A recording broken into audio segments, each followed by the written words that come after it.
Minute बाद में class शुरू करेंगे। हरे कृष्णा। तो ये जो भजन है, इस भजन को लिखते हैं श्रील बिल्व मंगल ठाकुर। आप लोगों ने नाम सुना, बिल्व मंगल ठाकुर का नाम सुना सब लोगों ने?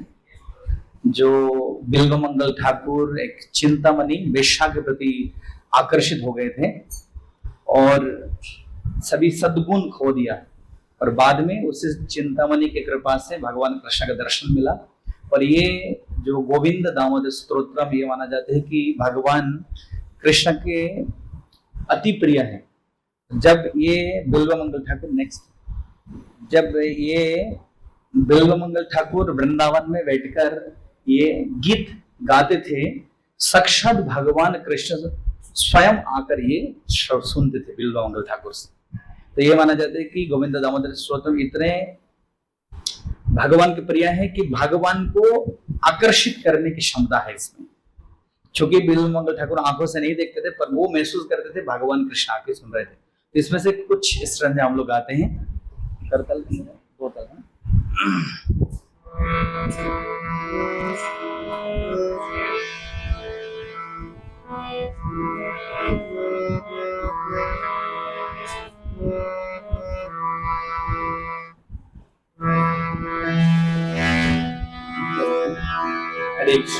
इसमें ये फेमस श्लोक है जो सब लोग जानते हैं। लोग स्क्रीन कट रहे हैं, ये प्रोजेक्ट थोड़ा ये कर सकते हैं। हरे कृष्ण। प्रोजेक्ट स्क्रीन थोड़ा सा छोटा कर सकते हैं।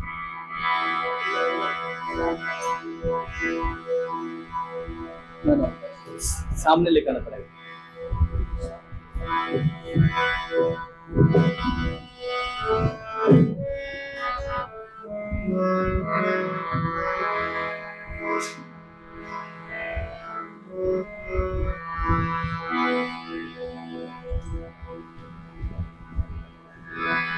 ठीक है। हरे कृष्ण। श्री कृष्ण गोविंद हरे मुरारे, हे नाथ Narayan Vasudeva.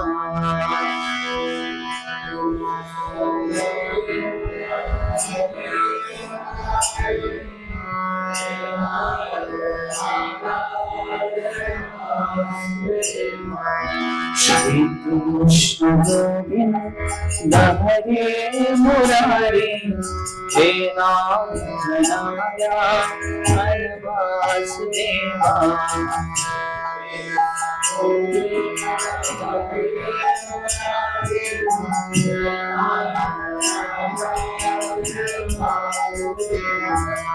जिह्वे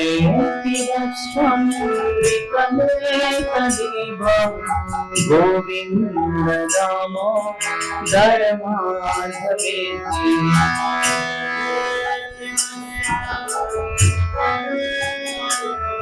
You can open in your mobile phone. Mobile पे बोल सकते। जिह्वे पिबस्वं तदेवा गोविंद दामोदर माधवेति।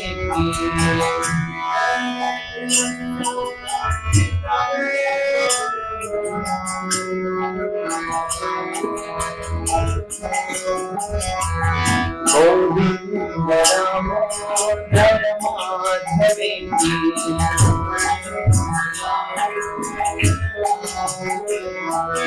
गोविंद दामोदर माधवेति। गूगल में चेक कर सकते हो, गोविंद दामोदर स्तोत्रम।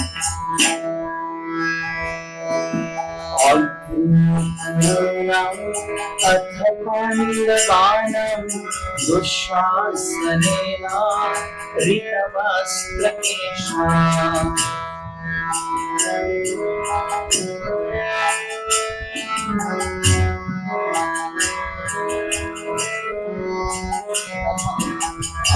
अग्निपुराणां अथ पाण्डवानां दुःशासनेन ऋतवस्त्रकेशा।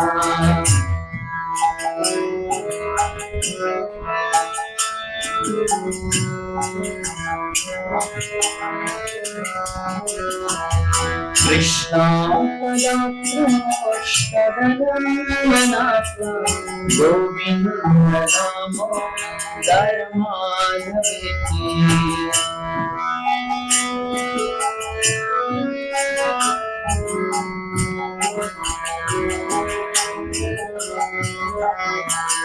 कृष्णा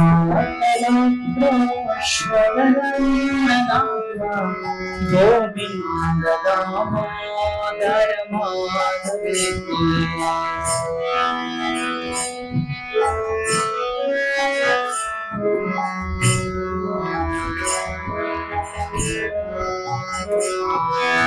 गोविंद दामोदर माधवेति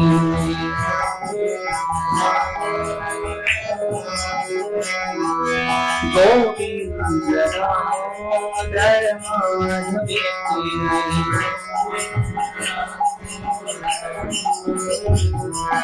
श्री कृष्ण विष्णु मधुकैट भारे भक्तानुकंपी भगवान मुरारी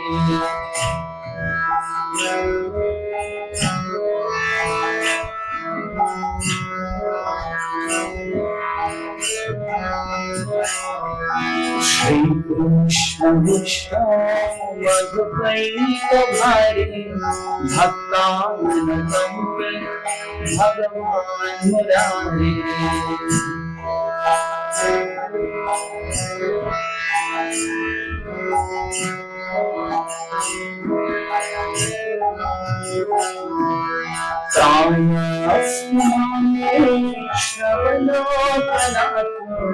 गोविंद दामोदर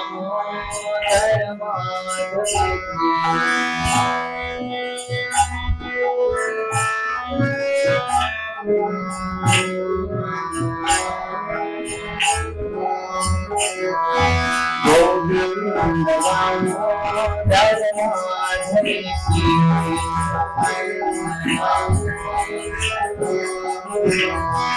गोविंद दामोदर माधवेति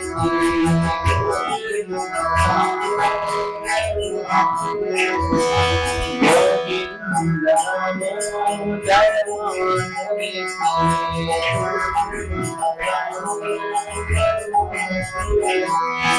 गोविंद दामोदर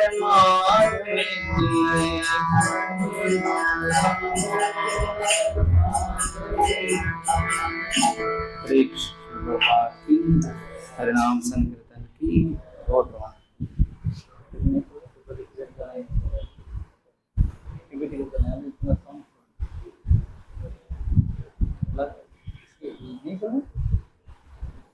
चल रहा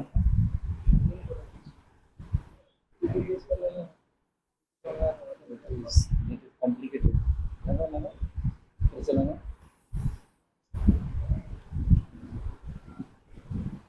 क्या है? हाँ ये भी आ रहा है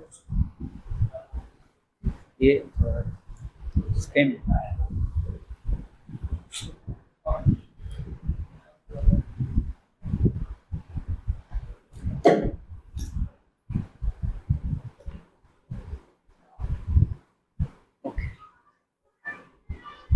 हरे कृष्ण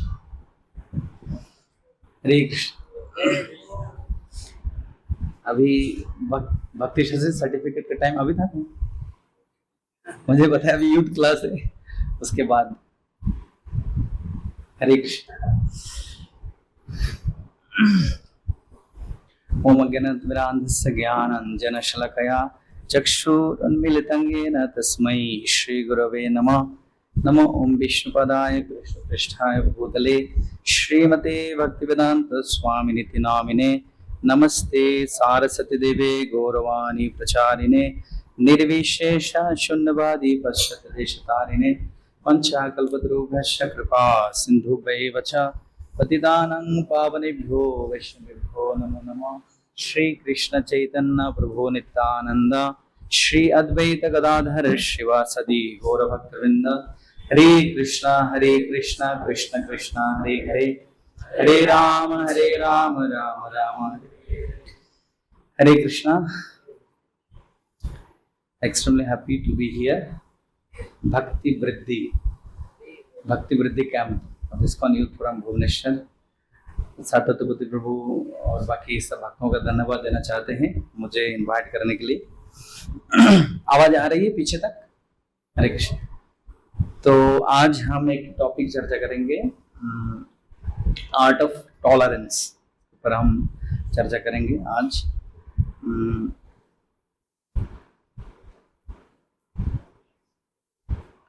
तो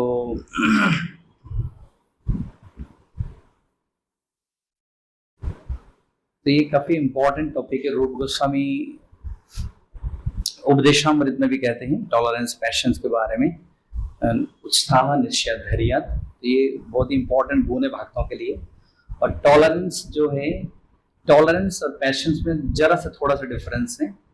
या फॉरगिवनेस, टॉलरेंस, पैशंस लगभग सेम बोल सकते हैं. तो टॉलरेंस की डेफिनेशन इस प्रकार है. Tolerance define as the ability to endure pain and difficulties. तो जब मुश्किल, कठिनाई, कुछ कठिन परिस्थिति आते हैं, उस चीज को हम कैसे डील करते हैं, उस चीज को टॉलरेंस कहा जाता है. Isn't it? So when we are able to tolerate the pain and difficulties of our life, that is called tolerance. Just like Krishna told Arjuna in Bhagavad Gita, tam titikshasya bharata. तो इस प्रकार शीत उष्ण सुख दुखद, कृष्ण अर्जुन को बताते हैं, इस प्रकार भौतिक संसार में आते जाते रहते हैं, तुम्हें सहन करना. That is called tolerance. पर हम क्या होते हैं जब दुखेशु, क्या बोलते भागवत गीता में कृष्ण क्या बोलते हैं, दुखेशु. तो इस प्रकार हो जाता है हमारे साथ, सुख में बहुत ज्यादा खुश हो जाते, दुख में बहुत ज्यादा विचलित हो जाते. तो मतलब उस व्यक्ति में टॉलरेंस नहीं है ना. जैसे एक स्टूडेंट, वो इंजीनियरिंग क्लास में पढ़ते थे हम लोग के साथ. वो बहुत अच्छे स्टूडेंट था, पर वो फाइनल सेमेस्टर में एक सब्जेक्ट में फेल किया. और वो, उसका नाम था बहुत अच्छे student, brilliant student. Final exam में एक सब्जेक्ट में फेल किया. वो अभी सुसाइड करने के लिए जा रहे थे, पहाड़ के ऊपर चले गए, सुसाइड करना है. तो पीछे से जो फिजिक्स का टीचर उन्हें देख ले, बोलते तुम कहाँ जा रहे हो? सुसाइड करना है. क्यों? मैंने फेल किया. तो टीचर कहते देखो, तुम अगर सुसाइड करोगे फिर से तुम्हें जन्म लेना पड़ेगा, फिर से तुम्हारे KG1 नर्सरी, KG2 स्कूल, उसके बाद फिर से हाई स्कूल, फिर से जेई देना पड़ेगा, फिर से इंजीनियरिंग कॉलेज में एडमिशन लेना है, फिर से तुम फाइनल सेमेस्टर देना है. तुम तैयार हो करने के लिए? बोलते नहीं, मुझे इस बार देना, 2 बार दे दूंगा. मुझे सुसाइड नहीं करना है, क्योंकि सुसाइड करेंगे फिर से तुम्हें शुरू करना पड़ेगा. तो इस प्रकार जब स्थिति आ जाती है, हम उस चीज को सहन नहीं कर पाते. पर टॉलरेंस मतलब इस प्रकार डिफिकल्टीज, पेन, प्रॉब्लम इस प्रकार हमारे जीवन में आते रहेंगे, पर हमें उस चीज को टॉलरेट करना है ना. हमें ये देखना है, जो भक्ति में, खास करके भक्ति वृद्धि यहाँ पे चल रहे हैं, हम भक्ति में, अध्यात्म मार्ग में, हमें कोई ना कोई भक्त कभी ना कभी हमें टॉलरेट किए, इसलिए हम आज यहाँ पर हैं. अगर वरिष्ठ भक्त लोग हमें टॉलरेट, सहन नहीं करते थे भक्ति के प्रारंभिक स्तर पे, आज हम लोग यहाँ पर बैठे नहीं रहते, है कि नहीं. हमें कितने सारे टॉलरेट, इवन हमारे परिवार के लोग, हमारे रिश्तेदार लोग, बुजुर्ग लोग, परिवार के लोग, और आध्यात्मिक लाइफ में जो भक्त लोग, इसलिए आज हम लोग यहाँ पर बैठे हुए हैं. तो हम 2-3 चीज चर्चा करेंगे. श्रील प्रभुपाद ये 9वें स्कंद में प्रभुपाद ये लिखते हैं, you can repeat after me, the duty of A wise man is to culture the quality of tolerance and forgiveness, which is illuminating like the sun. तो प्रभुपाद इस श्लोक के तात्पर्य में प्रभुपाद एक चीज कहते हैं कि जो 4 वर्ण होते हैं ना, ब्राह्मण, क्षत्रिय, वैश्य, शूद्र, तो ये चारों जो वर्ण है, ब्राह्मण, क्षत्रिय, वैश्य, शूद्र, तो प्रभुपाद ये क्या बताते हैं, इल्यूमिनेटिंग लाइक द सन, सूरज जैसे आपकी शोभा और बढ़ जाएगी, रोशनी और आप और तेजवान बन जाएंगे. कब? जब टॉलरेंस और फॉरगिवनेस क्वालिटी हमारे अंदर आ जाएंगे. पर प्रभुपाद इसमें उदाहरण देते हैं, जैसे ब्राह्मण, क्षत्रिय, वैश्य, शूद्र. हम तो क्षत्रिय कब अति सुंदर हो जाते हैं? किस गुण होने से क्षत्रिय के अंदर सुंदरता और बढ़ जाते हैं? हाँ, क्या? Not strength, heroism. प्रभुपाद लिखते हैं वीरता. और क्षत्रिय, वैश्य की सुंदरता कैसे बढ़ते हैं? कौन जानते हैं? गो रक्षा करने से, गो रक्षा करने से वैश्य की सुंदरता बढ़ जाती है। और शूद्र की सुंदरता कैसे बढ़ते हैं? सेवा करने से, ब्राह्मण क्षत्रिय वैश्य की सेवा करने से। और ब्राह्मण की सुंदरता कैसे बढ़ते हैं? हाँ नहीं, प्रभुपाद इस श्लोक के तात्पर्य टॉलरेंस और फॉरगिवनेस जिसके अंदर है वो ब्राह्मण और ज्यादा सुंदर हो जाते हैं। तो ब्राह्मण ऑलरेडी सभी वर्ण में सबसे ऊपर है, पर जिसमें क्षमा या सहन करने की क्षमता नहीं है वो पावरफुल ब्राह्मण नहीं है। तो इसलिए ये काफी पावरफुल माना जाता है। तो ये प्रभुपाद बता रहे कि टॉलरेंस जो है, सहन करने की क्षमता जो है, किसके साथ? सूरज की रोशनी के साथ तुलना की गई। तो सूरज कितना पावरफुल है ना, कितना पावरफुल, सूरज सबसे शक्तिशाली है, पावरफुल ऑब्जेक्ट है ना। और भगवान सूरज को तुलना करते हैं कि भगवान के एक आंख के तरह, यथ चक्षुर एष सविता सकल ग्रहाणाम। मतलब भगवान क्या बोलते हैं? सूरज भगवान के एक चक्षु जैसे हैं। तो भगवान क्या करते हैं? सूरज के द्वारा सबको देख रहे हैं, हम सबको। जैसे बोलते हैं सीसीटीवी कैमरा के द्वारा सब लोग देख रहे हैं, तो भगवान का सीसीटीवी कैमरा है। कितने सीसीटीवी कैमरा है? कोई सूरज से कुछ छुपा सकते हैं? हम बोलेंगे नहीं, हम सूरज से कुछ छुपाएंगे, रात को गलत काम करेंगे, पाप काम करेंगे। तो भगवान कहते हैं कि चंद्रमा मेरी और एक आंख है। तो 2 सीसीटीवी कैमरा के द्वारा भगवान हमें हमेशा दिख रहा है। तो इसलिए ये काफी इंपॉर्टेंट, एक बहुत फेमस अमेरिकन ऑथर है, वो ये कहते हैं कि the highest result of education is tolerance. तो हाईएस्ट रिजल्ट है टॉलरेंस। तो हम लोग इसमें 2-3 चीज चर्चा करेंगे क्विकली, इसके बाद प्रोग्राम भी है। तो टॉलरेंस सबसे पहले हमें जरूरत होता है tolerating the urges of the senses. जो इंद्रियों की जो वेग है उसको सहन करना काफी जरूरी है। ये रूप गोस्वामी कहते हैं बाछो बेगम मनस्सु क्रोध बेगम, इस प्रकार बताते हैं ना, क्योंकि ये सभी व्यक्ति के अंदर कुछ ना कुछ इच्छा है, डिजायर है, और हम ये डिजायर को इस प्रकार से फुलफिल करते, काम क्रोध लोभ मोह मद मात्सर्य, इसके द्वारा हम फुलफिल करते अपनी इच्छाओं को। लेकिन most of the time our desires are not fulfilled, कभी पूर्ण होते हैं। एक रूप गोस्वामी भक्ति रसामृत सिंधु में एक श्लोक में बोलते हैं कामादीनाम कतिना कतिदा पालितम दुर्निदेशाम, कि काम क्रोध लोभ मोह मद मात्सर्य हम बचपन से कितने अलग अलग तरीके से, कितने ढंग से, कितना अलग अलग तरीके से पालन पोषण के मेंटेन किया कि नहीं। आंखों के द्वारा जितने सिनेमा देखना है सारे सिनेमा देखा है ना, और जिह्वा के द्वारा बाहर का खाना जितना चाहिए उतना फुल डिमांड फुलफिल किया, कान के द्वारा जितना गाना सुनना है सुना। कभी आंख कान जिह्वा कभी बोलते चलो डिमांड फुलफिल होगा और फिल्म नहीं देखना है, बोलते हैं। तो ये रूप गोस्वामी कहते हैं कि तेषाम जातमयी न करुणा न तृपा न उपशांति। आप भौतिक संसार में किसी व्यक्ति की अगर देखभाल करते हो तो वो आपके प्रति ऋणी हो जाते हैं, आपको देखभाल करते हैं इन रिटर्न। और वो कह रहे हैं कि मेरे जो इंद्रियां इतना बदमाश है, मैंने बचपन से देखभाल की फिर भी मेरे प्रति कोई कृपा नहीं करते, इस प्रकार। तो ये खास करके जो काम रूपी जो इंद्रियां है उससे इसको कंट्रोल करना काफी डिफिकल्ट है, क्योंकि उससे उसके साथ बाकी सब कुछ कनेक्टेड है ना, इसलिए ये काफी इंपॉर्टेंट है। तो सबसे पहले हमें ये सीखना चाहिए किस प्रकार से इंद्रियों की जो वेग है उसको सहन करें, क्योंकि इंद्रियों की वेग को सहन कर पाएंगे बाकी सब ऑटोमेटिकली हो जाते हैं ना। जैसे एक भौतिक संसार में लोग सोचते हैं कि काम बसना अगर चरितार्थ करेंगे तो उसमें सुख मिल जाएगा, पर ऐसे नहीं होता। एक हमारे भक्त हैं, वो बेंगलुरु में एक हॉस्पिटल में गए थे। बेंगलुरु में एक हॉस्पिटल बहुत ही प्रसिद्ध है, मेंटल हॉस्पिटल। तो मेंटल हॉस्पिटल बहुत ही फेमस, विदेशों से भी डॉक्टर रहते हैं उसमें। वो गए थे, उनके किसी एक फ्रेंड था उसमें डॉक्टर, उनसे मिलने के लिए। तो वो बेचारा बहुत परेशान थे, वो जो भक्त गए थे, क्योंकि मेंटल हॉस्पिटल में जब जाके रिसेप्शन में बैठे ना, वो अगर कुछ हंसते भी है ना लोग सोचेंगे पागल है, अगर वो चुपचाप बैठ रहे हैं ना तब भी बोले पागल है, तो कुछ बोले नहीं पा रहे हैं। बाद में वो जब बैठे थे रिसेप्शन में, उस समय एक पागल अपने कमरे से बाहर निकल के दौड़ दौड़ के बोले शांति शांति शांति शांति। अब ये तो उनको समझ में नहीं आ रहा ये शांति शांति क्यों बोल रहे हैं। तो विदेश से एक डॉक्टर है, तो वो पूछते हैं कि ये शांति शांति शांति क्यों बोल रहे हैं। उनको लगा था कि भारत में लोग ओम शांति जप करते हैं। तो उनके मित्र ने बताया नहीं, असल में डॉक्टर साहब ये क्या हुआ, ये जो है एक लड़की से ये प्यार करता था, जो उसका नाम था शांति। अब इसलिए वो इतना पागल हो, उसके प्रेम में पागल हो, इसलिए अभी शांति नाम पागल। तो वो हमारे जो भक्त थे वो इस प्रकार बातचीत कर रहे उनके मित्र से के साथ। थोड़ी देर बाद और एक पागल कमरे से बाहर आते, वो भी ऐसे जप करते, शांति शांति शांति।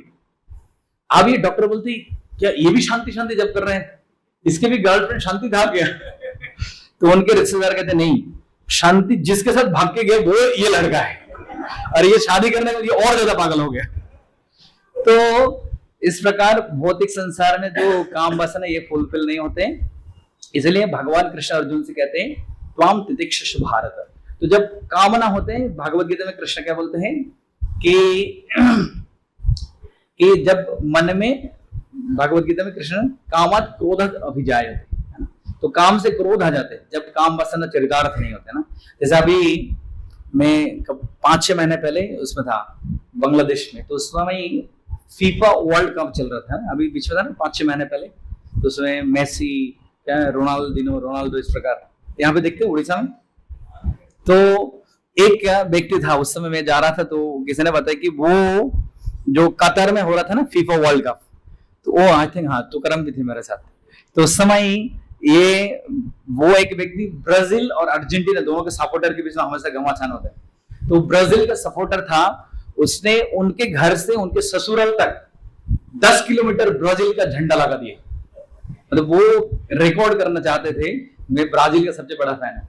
और सेमीफाइनल में जब ब्राजील हार गया, उसने उस झंडे में आग लगा दिया, और उस आग में 5-6 लोग मर गया उस आग के कारण।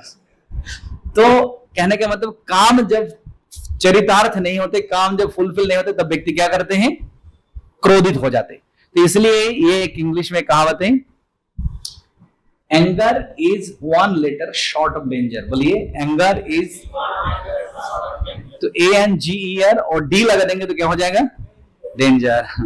तो इसलिए हमें, इसलिए जो इंद्रियों की जो वेग को सहन करना चाहिए, अदरवाइज हमेशा डेंजर बनाए रखेंगे, इस समय हमेशा डेंजरस हम हो जाएंगे। जैसे एक क्या बहुत सुंदर उदाहरण मैंने ये सुना था, परम पूज्य महाविष्णु गोस्वामी महाराज जी नहीं रहे, तो ये जानते इनका नाम है चेंगिस खान, सुना आपने? जो चेंगिस खान जो है ये मंगोलियन एम्परर थे, और ये सभी जो चाइनीज, तिब्बत, मंगोलिया आदिवासियों को लेके एक अपना बैटालियन बना लिया था ये चेंगिस खान। पर ये चेंगिस खान के साथ बचपन से वो एक फैल्कन रखता था। फैल्कन मतलब क्या बोलते हैं, बाज, क्या फैल्कन मतलब बाज पक्षी बोलते हैं ना। तो वो बाज जो पक्षी है, वो उनकी बाज पक्षी जो इतना शार्प देखता था कि चेंगिस खान जब भी शिकार में जाता था, तो ये बाज पक्षी दूर से देख के बोलता था कि ये इस तरफ हिरन है, इस तरफ शेर है, इस तरफ इस प्रकार पशु है। तो ये बचपन से सबसे बेस्ट मित्र चेंगिस खान का कौन था, ये बाज पक्षी। रियल इंसिडेंट, एक बार चेंगिस खान जंगल में जाता है और शिकार करने के लिए, और जाते जाते कोई सेना नहीं था, बिल्कुल अंधेरा में गहरा जंगल में चला जाता चेंगिस खान। पर उस समय चेंगिस खान के साथ जो पानी था, पीने का पानी खत्म हो गया था, बहुत प्यास लगा, चलते चलते थक गया, और जैसे देखा ऊपर में पानी, पहाड़ के ऊपर से झरने के पानी गिर रहा था। तो वो जैसे पानी पीने के लिए गए, उसके कंधे के ऊपर जो फैल्कन बाज पक्षी था, वो हाथ के ऊपर झपड़ दिए, पानी गिर गया। तो उसको समझ में नहीं आ रही, ये फैल्कन तो मेरा मित्र है, बाज पक्षी, ये पानी क्यों गिरा रहे, मुझे पानी की प्यास लग रहा है। तो 2 बार पानी लिया, 2 बार पानी गिरा दिया, तीसरी बार पानी ले पीने के लिए, तीसरी बार भी गिरा दी। इस बार चेंगिस खान इतना गुस्सा हो गया, अपना चाकू लेके ये पक्षी को मार दिया। जो बचपन से वो बोलते थे मेरे परिवार से भी सबसे बड़ा मित्र कौन है, बाज पक्षी। तो जैसे ही उस पक्षी को मार डाला और ऊपर के और देखा पहाड़ के ऊपर, तो पानी जो झरने के पानी गिर रहा था वो बंद हो गया। तो पहाड़ के ऊपर जाके देखे चकित हो गया कि जिस गड्ढे से, पहाड़ के ऊपर से पानी गिर रहा था, उस गड्ढे के अंदर बहुत से जहरीले सांप है। अगर वो पानी वो पीता था, तुरंत वो मर जाता था। तुरंत नीचे आते देखते, तब तक तो ये पक्षी मर गया।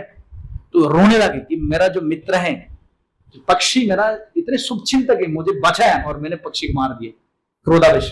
तो ये जब मंगोलियन एम्परर बनाए, उसमें झंडा जो उनके नेशनल फ्लैग है, वो फ्लैग था इस प्रकार, पक्षी जो इस प्रकार उड़ रहे हैं, और 2 पक्षी के 2 विंग के नीचे 2 लाइन लिखा। फर्स्ट विंग के नीचे उन्होंने ये लिखा है कि a friend is always a friend even if we are unable to see sometime. Second वो लिखा कि out of anger you can never become successful. तो उसके रियलाइजेशन इस प्रकार, क्रोध के द्वारा हमेशा नुकसान ही होता है ना। तो उसी प्रकार ये हम जो चर्चा कर रहे हैं कि हमें सबसे पहले इंद्रियों के वेग को सहन करना सीखना चाहिए। तो उसी प्रकार काम, क्रोध, लोभ, ये सबसे 6 में से सबसे ज्यादा खतरनाक है ना, क्योंकि भगवत गीता में काम क्रोध तथा लोभस तस्मात् एतत् त्रयम् त्यजेत्, है ना। उसी प्रकार लालच भी है ना। भौतिक संसार में लोग इतना लालची हो गए, है ना, सब कुछ पकड़ना चाहते, सब कुछ खाना चाहते हैं ना। तो एक सर्वे में ये देखा गया कि जितने भी लोग क्रोधित हो रहे हैं, जितने भी लोग ग्रेडी हो रहे हैं, उन लोगों के अंदर इनटॉलरेंस के चांसेस बहुत ज्यादा है। ऐसे जो ग्रेडी है, जिसके मन में हमेशा ग्रेड, लोभ, लालच, वो कभी टॉलरेट हो सकते हैं, वो कभी पीसफुल रह सकते हैं, है ना। जैसे हम बोलते हैं ना, कृष्ण भक्त निष्काम भक्ति मुक्ति सिद्धिगामी, क्योंकि उनके मन में वासना है। जिसके मन में वासना, वो कभी टॉलरेंट हो सकते, पीसफुल हो ही नहीं सकते, है ना। तो वर्तमान जो समय है, modern life style is making people more and more ग्रेडी, है कि नहीं। अब हर एक चीज में कंपटीशन हो रहा है, people they are making people more and more greedy. जैसे 2 मित्र था, बहुत ही क्लोज मित्र था, 2 फ्रेंड। तो वो एक दिन दूसरा जो मित्र है वो आके अपने पहला मित्र से बोलते कि तुम्हें पता है पिछले महीना जो है मेरी दादी जी गुजर गए, मर गए, और उन्होंने मेरे लिए $1 मिलियन छोड़ के गए। तो पहला दोस्त बोलते बहुत अच्छा है। फिर बोलते कि सिर्फ ये नहीं, 2 हफ्ते पहले मेरे एक चाचा जी मर गए, वो मेरे लिए $2 मिलियन छोड़ गए। तो बोलते और भी अच्छा है। और फिर और बोलते सिर्फ ये नहीं, और 1 हफ्ता पहले मेरी एक चाची गुजर गए, वो मेरे लिए $4 मिलियन छोड़ के गए। तो पहला दोस्त बोलते कि तुम्हारे लिए इतने मिलियन, तुम्हारे दादी, तुम्हारे चाचा, तुम्हारे चाची सब कुछ छोड़ के गए, फिर भी तुम इतने दुखी क्यों। तो वो कहते कि मैं इस हफ्ते इंतजार कर रहा था, अभी तक कोई मरा नहीं, इसलिए मैं दुखी हूं। तो लोग इस प्रकार इतने लालची हो गए, अपने परिवार परिजन सबको मार के भी वो ये करना चाहते। तो इसलिए लालच जो है, ये भगवत गीता में ये उदाहरण देते हैं भगवान कृष्ण कि ये जो इच्छा है, भौतिक इच्छा है, ये किस प्रकार ये नदी जैसे, और ये प्रवेश शांति सर्व। भगवत गीता में कृष्ण ये उदाहरण देते हैं समुद्र मापम, जिस समुद्र में जिस प्रकार नदियां प्रवेश करती है ना, पर फिर भी समुद्र कभी विचलित नहीं होता है। तो उसी प्रकार जो व्यक्ति नकाम कामी, कृष्ण अर्जुन से उदाहरण देते हैं, जो आपने जो इंद्रियों की इच्छाओं को कंट्रोल कर लिए, इस प्रकार भौतिक एक्सटर्नल डिस्टर्बेंस आने के बावजूद वो इस प्रकार नहीं होता ना। तो अदरवाइज व्यक्ति क्या करते, लालच के कारण व्यक्ति गलत कर्म करते। ये भगवान ऋषभ देव ये श्लोक श्रीमद् भागवत में बोलते हैं, आप लोग बोलिए, नूनाम प्रमत्त कुरुते विकर्मा यत् इंद्रिया प्रीतय आपरनति न साधु मन्ये यत आत्मनयम् अशनन् अपि क्लेशद आशदेहा। तो इसमें क्या बता रहे हैं, नूनाम प्रमत्त कुरुते विकर्मा यद इंद्रिय प्रत्यय आपरिणति। जो व्यक्ति सोचते हैं कि इंद्रिय तृप्ति ही जीवन का एकमात्र उद्देश्य है, इंद्रिय तृप्ति जीवन का एकमात्र उद्देश्य है, तो वो व्यक्ति जो है वो क्या सोचते हैं, कुरुते विकर्म, वो गलत काम करते हैं। जो सोचते हैं कि मेरे जीवन का एकमात्र यद इंद्रिय प्रत्यय। ये प्रभुपाद क्या अनुवाद लिखते हैं, when a person consider sense gratification the aim of life. तो ये प्रभुपाद बता रहे, उस समय तो कम था रे शब्द जब बोला, अभी हम सब लोग सोचते हैं कि जीवन का एकमात्र उद्देश्य क्या है, हाँ, सेंस ग्रेटिफिकेशन, है ना, इंद्रिय तृप्ति जीवन का एकमात्र उद्देश्य। हमारे वहां पे एक राजा था उज्जैन अवंतीपुरी में, मैं जहां से हूं वहां पे राजा था। राजा जो है, उस राजा का नाम था भर्तृहरि। क्या नाम, भर्तृहरि। तो वो भर्तृहरि जो है 100 शादी की, 100 रानियां उनके, 100 रानी, और वो ये सोचते थे कि जीवन का एकमात्र उद्देश्य क्या है, इंद्रिय तृप्ति। और वो इतने इंद्रिय तृप्ति में दिन रात और बिजी होते, और वो बिल्कुल समय नहीं मिलता था। इंद्र तृप्ति करते करते उन्होंने एक किताब भी लिख लिया, और उस किताब 100 श्लोक लिखा, संस्कृत में पंडित था, और उस किताब का नाम दिया श्रृंगार शतक। मतलब 100 श्लोक में किस प्रकार आप कैसे इंद्र तृप्ति कर सकते हो। और वो अपनी जो पत्नी है, सबसे जो कनिष्ठ पत्नी है पिंगला, 100 नंबर की पत्नी, उसके प्रति बहुत ज्यादा आसक्त था, और इतने आसक्त हो गए कि उसके पास समय नहीं है बिल्कुल। तो एक बार एक योगी, एक साधु व्यक्ति उनके राजसभा में आते, किसके, भर्तृहरि के, और वो आके इस प्रकार एक एप्पल लेके आते। तो वो राजा से कहते, महाराज ये जो एप्पल जो है, सेब जो है, ये इतने पावरफुल, ये एप्पल जो खाएगा वो फिर से युवक बन जाएगा, आपके यौवन अवस्था वापस मिलेगा। तो ये तो बहुत खुश हो गए, तो एप्पल रख लिया और एप्पल को अपने टेबल के ऊपर रखकर रात भर सोचने लगा, ये एप्पल खाओ कि ना खाओ। बाद में वो विचार करते कि ये एप्पल तो उसको देना चाहिए जिससे मैं सबसे ज्यादा प्रेम करता हूं, वो कौन है, मेरी रानी है। तो पिंगला के पास लेके, पिंगला ये एप्पल खा लो, ये एप्पल खाओगे तो तुम युवती बन जाओगी। तो पिंगला जो है एप्पल लेके अपने टेबल में रखते हैं, और ये सोचने लगते हैं ये एप्पल मुझे खाना चाहिए कि नहीं खाना चाहिए। पिंगला के साथ राजा के जो रथ का ड्राइवर है उसके साथ गलत संबंध था। तो वो कहती है एक काम करती है, एप्पल को उसको दे देते, एप्पल उसको दे देते। तो वो इस प्रकार जो है वो एप्पल लेके जाकर उसको दे दिया। अब एप्पल वो साधु व्यक्ति लेके राजा के पास, राजा किसको दिया, किसको दिया, पिंगला। पिंगला ने किसको दिया, रथ के ड्राइवर। अब रथ के ड्राइवर को जो जब ये एप्पल मिला, वो ये सोचने लगा कि ये एप्पल इतनी शक्तिशाली, ये खाने से व्यक्ति युवक बन जाएगा। तो रथ के ड्राइवर के साथ एक वेश्या का संबंध था। तो वो कहते एक काम करते, ये एप्पल जाके वेश्या को देते। तो वो एप्पल कौन लेके आया, साधु व्यक्ति किसके पास, राजा ने किसको दिया, पिंगला ने किसको दिया, ड्राइवर, और ड्राइवर ने किसको दिया। अब वो जो वेश्या है वो यद्यपि गलत काम करते थे, पर वो कभी कभार सत्संग में जाते थे। तो उनको लगा कि ये एप्पल खाने से व्यक्ति युवा बन जाएंगे, तो ये एप्पल तो सबसे, इस राज्य में सबसे क्वालिफाइड व्यक्ति को जाना चाहिए। वो कौन है, महाराज। वो वापस लेके आए महाराज के पास। तो साधु व्यक्ति ने एप्पल दिया किसको, राजा ने दिया, पिंगला ने दिया, ड्राइवर ने दिया, वेश्या ने दिया। अब राजा ये एप्पल देखे तो चकित होकर, एप्पल तो मेरा एप्पल कहां से आया। बोले बेशक, तुमने कहां से मिला। बोले आपके ड्राइवर से। बुलाओ ड्राइवर को। ड्राइवर तुम्हें कहां से मिला, आपकी रानी ने दिया, रानी को बुलाओ। तब जाके भर्तृहरि को पता चला कि इंद्रिय तृप्ति में बिल्कुल सुख नहीं है। तब उन्होंने क्या किया, उन्होंने तुरंत वो जो किताब है, वो किताब को फाड़ दिया और वो गुफा में चले गए। सब कुछ छोड़ के, घर परिवार सब कुछ छोड़ के गुफा में चले गए, और वो अपने भाई को राजा बना दिया। उनके भाई का नाम था विक्रमादित्य। ये नाम सुना, उनके छोटा भाई था, वो राजा नहीं था, ये राजा बना दिया। और गुफा के अंदर जाकर भजन करने लगा और नया किताब लिखा, वो भी 100 श्लोक में। नया किताब का नाम था वैराग्य शतक। वैराग्य आ गया बिल्कुल। और अभी भी वो गुफाएं हजारों लोग जाते वो देखने के लिए। तो कहने का मतलब, प्रभुपाद बोलते हैं कि जब कोई इस प्रकार सोचते कि sense gratification is the aim of life, Prabhupada इस प्रकार तो कुरुते विकर्म, वो इस प्रकार गलत काम करते, विकर्म, कर्मा कर्म विकर्म, है ना। प्रभुपाद उदाहरण दे रहे। प्रभुपाद एक बार टोक्यो में, शिला प्रभुपाद टोक्यो में, जापान में जब एयरफोर्स से जा रहे थे, तो उस समय एक लेडी, वो क्या कि उन्होंने अपना पेट को काट के उसमें गोल्ड बिस्किट डाल के उसको सिलाई करके फिर से एयरपोर्ट पास कर रहा। और उस समय एयरपोर्ट की जो स्कैनर है, मशीन में पकड़ में, अगर इनके शरीर में गोल्ड है, गोल्ड मिल ही नहीं रहे बैग में, कहां पे गोल्ड। बाद में पेट दोबारा काट के गोल्ड को निकाला। ये प्रभुपाद जी ने बताया अपने प्रवचन में। तो लोग इस प्रकार इंद्र के लिए गलत काम करते हैं ना। तो ग्रेडी, हम जो बताते ईश्वर का लोभी, लालची हो जाते व्यक्ति, इसके लिए क्या क्या नहीं करते, है ना। जैसे एक वीडियो मुझे किसी ने भेजा, ये व्यक्ति अब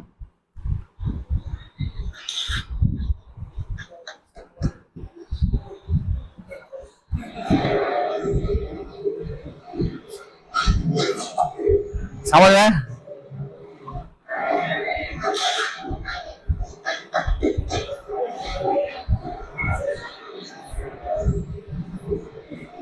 ये आजकल के बिजनेस मॉडल, हाँ। तो व्यक्ति इस प्रकार लोग, तो हमने फर्स्ट जो है हमने चर्चा किया कि one should try to tolerate the urges of the senses. Second जो है one should try to tolerate the dualities of life. तो ये इस भौतिक संसार को ड्युअलिटीज, वर्ल्ड ऑफ ड्युअलिटीज बताते हैं। भगवत गीता में कृष्ण के द्वंद्वैर विमुक्त सुख दुख संगैर गच्छन्ति अमूढ़ा पदम अभयम तब। तो भौतिक संसार में जो दुविधा है, इस चीज को जो पार कर लेते बहुत जल्दी भगवत धाम जाते हैं ना। तो इसलिए ये वर्ल्ड ऑफ ड्युअलिटीज कहा जाता है कि हम सबको ये एक्सपीरियंस है इस प्रकार कि भगवत गीता में जैसे कृष्ण कहते हैं शीत उष्ण सुख दुखदा। तो ये आते रहते हैं, ये जाते रहते हैं, पर हमें इस प्रकार चीजों को प्रभावित नहीं होना है ना। तो ये बोल सकते हैं मेरे साथ साथ आप लोग, the non permanent appearance and disappearance of happiness, distress, honor, dishonor, pleasure, pain, victory, defeat, success, failure, attraction and aversion, health, disease, they appear as the winter and summer seasons. One must learn to tolerate them without being disturbed. We are living in a world of dualities. One cannot escape dualities. तो ये प्रभुपाद जी श्रीमद् भागवत में ये लिखते हैं, ये जो इसमें 8-10 item बताए, ये मेनली भौतिक संसार में इस प्रकार के ड्युअलिटीज के हम फेस करते हैं, है ना। तो इस प्रकार ड्युअलिटीज हमें पार करके जाना चाहिए, अदरवाइज ये काफी डिफिकल्ट हो जाते हैं, क्योंकि भौतिक संसार में प्रॉब्लम जो है हमें बता के नहीं आएगा। Problem will come without information, so we should be ready to accept all sort of problems in this material world. तो हम हमेशा ऐसा नहीं सोच सकते कि जिंदगी एक प्रकार एक ही जैसे चलेगा, है ना। जैसे एक आपको अगर बोलते हैं, जैसे फॉर एग्जांपल ये बोतल, ये जो बोतल है, ये बोतल का वेट क्या है, इसका वेट क्या है, ये बोतल, हाँ 983 ग्राम है, एक्यूरेट बोलते हैं। तो ओके 983 ग्राम है ना। अगर ये जो 983 ग्राम की बोतल जो है, अगर हम 2-3 मिनट के लिए हाथ में ऐसे पकड़ के रखते हैं, कुछ होगा? क्या होगा? 2-3 मिनट के लिए पकड़ के रखें तो कुछ होगा? नहीं होगा। ओके, अगर ये बोतल को हम अगर 1 घंटा तक पकड़ के रखते हाथ में, कुछ होगा? हाँ, थोड़ा थोड़ा होगा। अगर ये 12 घंटे तक ऐसे पकड़ के रखते हैं, पसीना निकल जाएगा और लगता हाथ फ्रीजिंग हो गए, पैरालाइज हो गए, है ना। देखो, हम 2 मिनट पकड़ के रखा, 1 घंटा पकड़ के रखा और 12 घंटे पकड़ के रखा, ये तीनों स्थिति में क्या बोतल का जो वेट है ये बदल गया? नहीं, सेम रहा। तो 12 घंटे पकड़ के रखने के बाद हाथ क्यों पैरालाइज होना शुरू करते हैं? पसीना क्यों निकल जाएगा? वेट तो सेम ही है, वेट तो सेम ही है।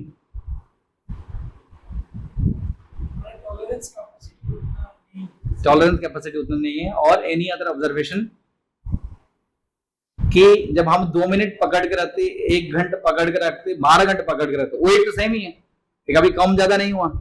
फिर भी जब 12 घंटा या अधिक समय पकड़ के रखते तब दर्द ज्यादा क्यों होता है? हाँ, अभ्यास नहीं है। अभ्यास करोगे तो दर्द नहीं होगा, काल से अभ्यास करना। तो ये लंबे समय तक पकड़ के रखने का ये दर्द हो रहा है।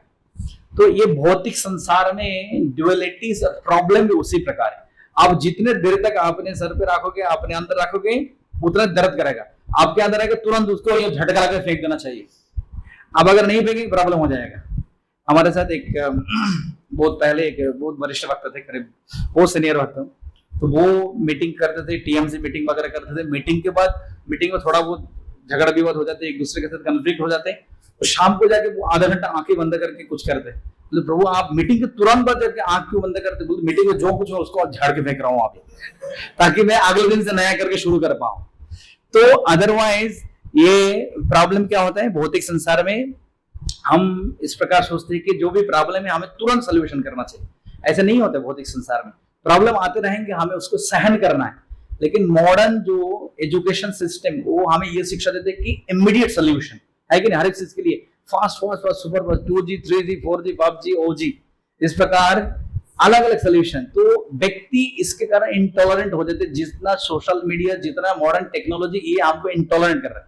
जैसे एक कुछ प्रॉब्लम आए अगर हम सहन नहीं करते, हम इसको इंट्रोस्पेक्ट नहीं करते, चलो इसके कुछ सोल्यूशन हो सकते हैं, कभी कभार ऐसे होता है हम तुरंत रिएक्ट करते, वो नहीं करके हमें सोचना चाहिए हो सकते एक दिन बाद सोल्यूशन निकल जाए।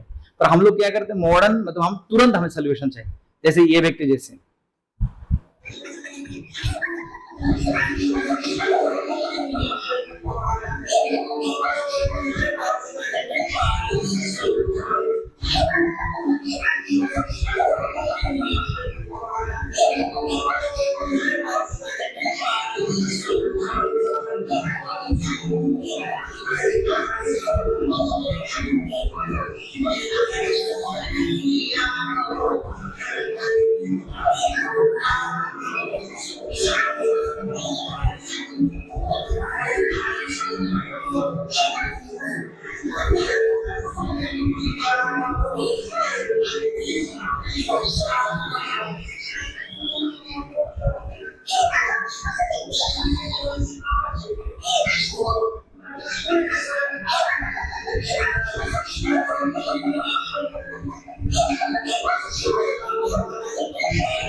ये समझ में है?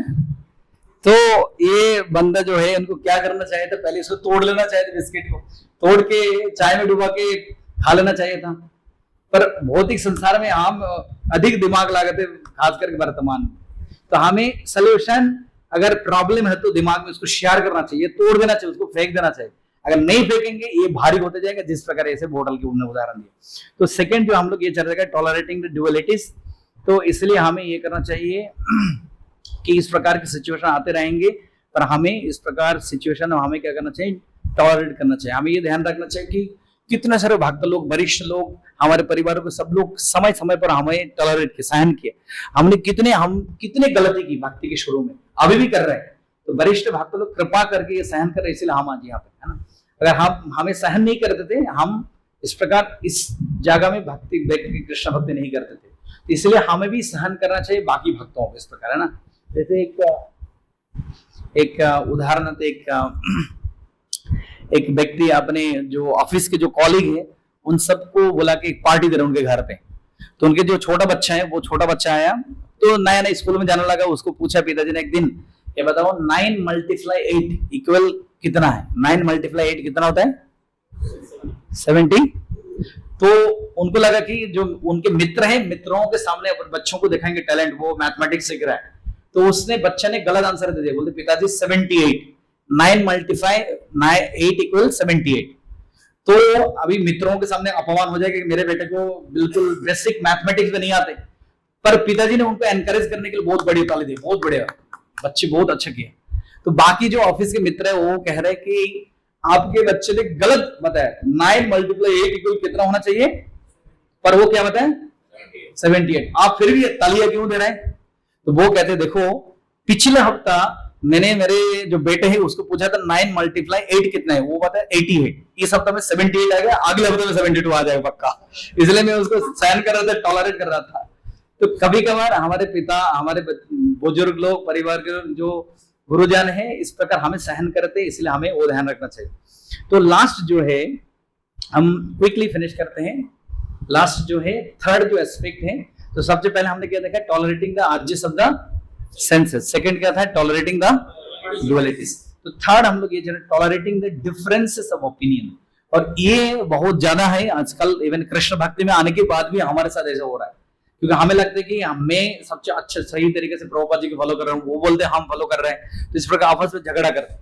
तो दोनों आपस में जब ओपिनियन के डिफरेंसेस होते हैं, उस चीज को हमें सहन करना चाहिए, क्योंकि दिस इज कॉल्ड पर्सपेक्टिव। सभी व्यक्ति की अलग अलग पर्सपेक्टिव हो सकते हैं, है ना। तो सभी व्यक्ति अलग अलग तरीके से पर्सपेक्टिव हो जाते हैं, इसलिए हमें सबको रेस्पेक्ट करना चाहिए, है ना। जैसे एक इंग्लिश में कहावत है, डोंट एज्यूम एनीथिंग। हमें किसी को गेज नहीं करना चाहिए किसी के बारे में। अधिकतर समय हम देखते हैं जो ऑफेंसेस, अपराध वगैरह होते हैं, क्यों? इसीलिए होते हैं क्योंकि हम एजम्पशन के कारण, हो सकते कभी कभी सही है पर अधिक गलत भी साबित हो सकते हैं, है ना। शास्त्र में कई उदाहरण है ना, एजम्पशन के कारण इस प्रकार गलत साबित हो सकते व्यक्ति, है ना। तो इसलिए हमें व्यक्ति का एजम्पशन कभी भी गेज नहीं करना चाहिए किसी अन्य वैष्णव भक्तों के बारे में। हो सकता हम गलत भी, है ना। जैसे बोलते हैं वैश्रवण क्रिया मुद्रा विज्ञान हो जाए। जैसे मैं कुछ फोटो दिखाता हूँ क्विकली। इस फोटो में क्या दिख रहा है आप लोग, कुछ दिख रहा है? क्या दिख रहा है? सेम तरह की 3 कार, पर असल में ये है नहीं, ये कि दूर से फोटो खींचा गया, ये पास में से फोटो खींचा गया, समझ? तो अगर हम वैष्णवों को इस प्रकार से देखते, वो उसमें भी तो गलती हो सकते हैं ना, है ना। जैसे आपको अगर बोलते इसमें क्या दिख रहा है, हाँ क्या दिख रहा है 12 13, पर ये गलत भी हो सकते हैं, ये एबीसी भी हो सकते हैं, है ना। तो ये कोई बोल सकते कि मैं देख रहा हूं 12 13 14, पर कोई बोल सकता नहीं ये ए बी सी, तो कौन सही है? दोनों सही है। पर जब भक्ति में प्रॉब्लम ये होता है, जब हम सोचते कि हम सही है, वो भक्त गलत है। हमें ये धारणा भूलना चाहिए, कृष्ण भक्ति में हमें सोचना चाहिए कि ठीक है मैं सही हूं, वो भी सही है।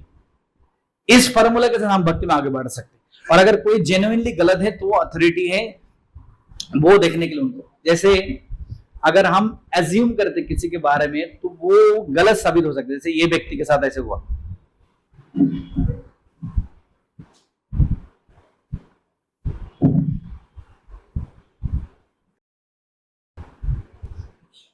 जैसे हम श्रीमद् भागवत में उदाहरण देखते किसके, जो चित्रकेतु महाराज है ना, उसमें क्या होता है किसके साथ? शिव जी के। मैं तो ये वीडियो दिखाना चाह रहा था।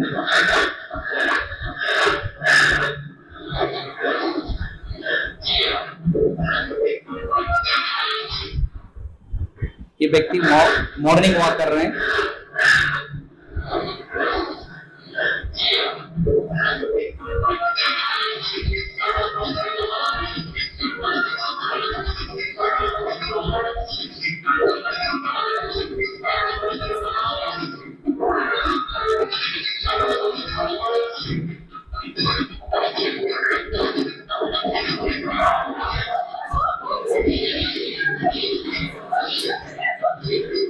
तो इस प्रकार कई बार हम एजम्पशन के कारण हम गलत कर सकते हैं ना।